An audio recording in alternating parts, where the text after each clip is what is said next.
पांचों पांडव एवं द्रौपदी जंगल में छुपने का स्थान ढूंढ रहे थे। अचानक भीम की नजर महल पर पड़ी और वो आकर्षित हो गया। भीम युधिष्ठिर से बोला, भैया मुझे महल देखना है। भाई ने कहा, जाओ। भीम महल के द्वार पर पहुंचा। वहां शनिदेव दरबान के रूप में खड़े थे। भीम बोला, मुझे महल देखना है। दरबान ने कहा, महल की कुछ शर्त है। 1, महल में 4 कोने हैं, आप एक ही कोना देख सकते हैं। 2, महल में जो देखोगे उसकी सार सहित व्याख्या करोगे। 3, अगर व्याख्या नहीं कर सके तो कैद कर लिया जाओगे। भीम ने कहा, मैं स्वीकार करता हूं ऐसा ही होगा। और वह महल के पूर्व छोर की ओर गया। वहां जाकर देखता है कि 3 कुएं हैं, अगल बगल में छोटे कुएं और बीच में एक बड़ा कुआं। बीच वाला बड़े कुएं में पानी का उफान आता है और दोनों छोटे खाली कुओं को पानी से भर देता है। फिर कुछ देर बाद दोनों छोटे कुओं में उफान आता है तो खाली पड़े बड़े कुएं का पानी आधा ही भर पाता है। इस क्रिया को भीम कई बार देखता है पर समझ नहीं पाता और लौटकर दरबान के पास आता है। दरबान, क्या देखा आपने?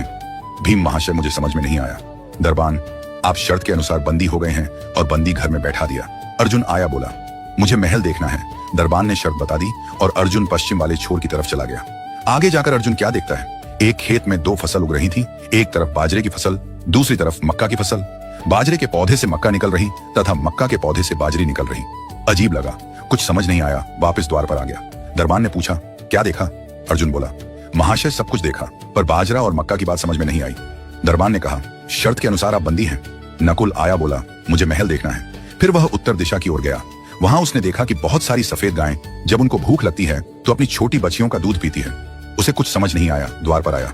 दरबान ने पूछा, क्या देखा? नकुल बोला, महाशय गाय बच्चियों का दूध पीती है। ये समझ नहीं आया, तब उसे भी बंदी बना लिया।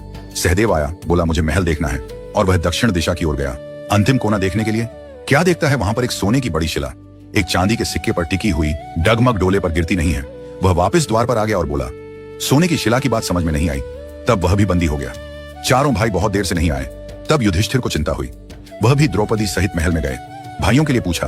तब दरबान ने बताया वो शर्त अनुसार बंदी है। युधिष्ठिर बोला, भीम तुमने क्या देखा?